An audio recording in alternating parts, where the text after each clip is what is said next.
I know at this point that I only have myself to blame whenever stupid stuff happens to me. I'm a fear junkie. Scary movies, horrifying video games, thriller novels, and, of course, creepypastas. I eat them up. There isn't a single situation which phases me. So I should know better. But when I saw a post on my Facebook page about the Clown Motel, I thought it was too good to be true. Now, believe it or not, this place actually exists. It's in Tonopah, Nevada. I was on my way to Hawthorne to take part in a wedding. I figured I could just spend the night in Tonopah and then drive the remaining hour and a half or so up to Hawthorne in the morning. It was all going to be so simple. I booked a room in advance and was lucky enough to get one of the last rooms they had available. I'm not certain if they were just telling me that to make me feel confident in my purchase, but through a bit of research, I found this place did have a habit of booking up. I can never quite tell with some people. I arrived at the motel on the night before the wedding. I got in around 6 p.m., so I had a bit of time to explore before going to bed. Now, when you think of all the creepy old motel stories, you think of an old, out-of-the-way, abandoned place with next to nobody there. Well, not the Clown Motel. This place was packed with visitors. Some folks had parked nearby just to visit the motel and not to actually stay. The lobby is exactly as it's described online, a massive display of over 100 different clown figurines.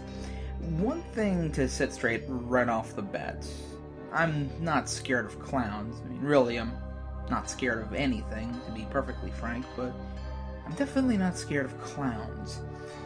I've seen it, I've read the Ronald McDonald creepypasta, and I've not seen or heard anything that would make me think that a clown is scary. So these 100 figurines, I was more fascinated with than terrified by.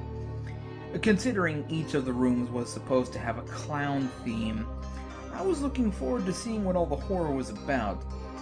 Yes, the motel is adjacent to a graveyard, but that seems to be more of a marketing decision for horror nuts like myself than anything directly related to its history. So I got to my room, and this is where things start to get a little bit, well, awkward.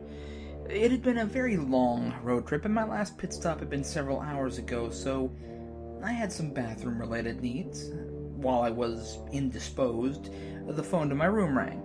I didn't rush to get it, partly because I couldn't, and mostly because I figured it was just a courtesy call to make sure the room was to my liking. When I finished with my call of nature, I began to unpack my bags. After getting fully settled into the room, the phone rang again.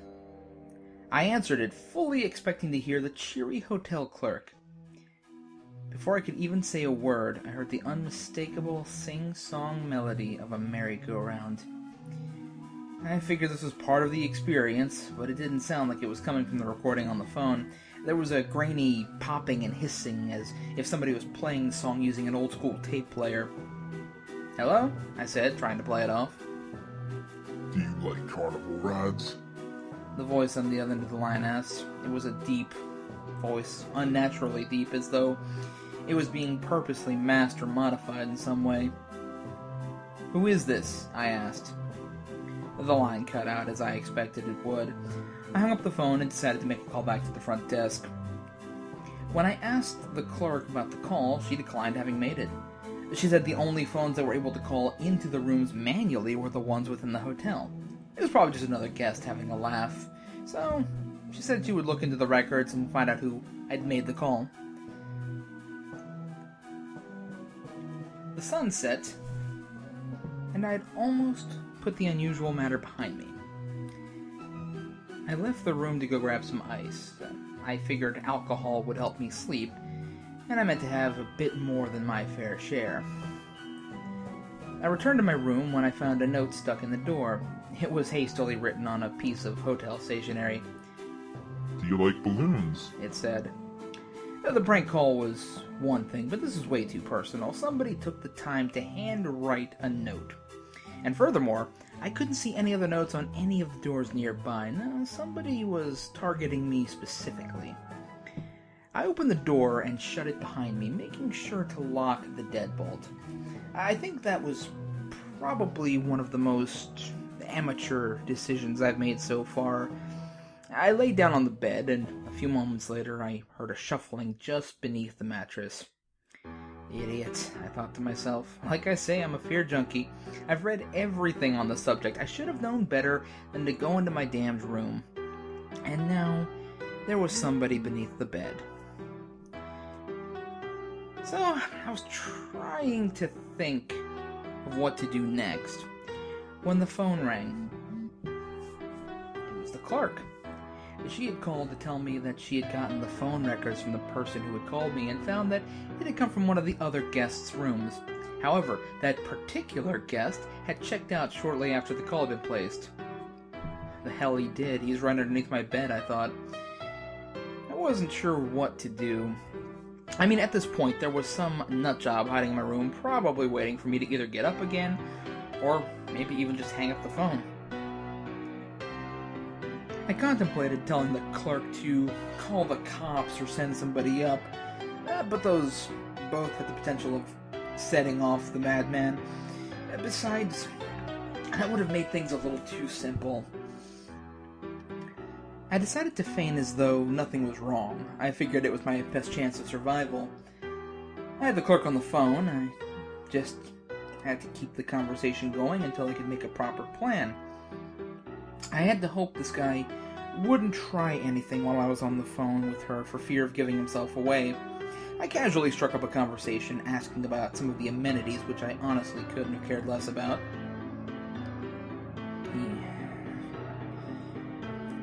But then he made his move. I decided to chance standing up. Casually setting my feet on the ground on the door side of my room, I made a few paces towards the door. The line suddenly went dead. I looked around and saw my intruder holding the phone line in his hand. He was hunched over from having undone it, but he was looking right at me, wearing a sickeningly predictable clown mask. He pulled out a knife. Do you like clowns? He asked. I sighed at the amateur. I had tried to make sure that he was able to get out of there alive, but unfortunately he had forced my hand. See, what my would-be intruder did not realize was that he wasn't the only one in the room wearing a mask. I moved closer to him, plunging his knife into the empty vessel that was my chest. The clown's mask continued to smile carelessly, but the man behind it screamed in torment as I ripped the flesh from his bones, leaving a perfect suit of skin. His innards dropped in one sinewy pile onto the floor, which I proceeded to clean up in my usual fashion. The fool did not realize what he was dealing with. They never do. I just can't tell with some people. The people who act like they are the ones who spread terror when one small encounter with me turns the most brash among them into the cowardly children they are. I folded the skin and tucked it neatly away in my luggage. While it was there, I decided to hang up another skin. I would be using this one in the morning and wanted it nice and clean. What's a wedding without the groom, after all?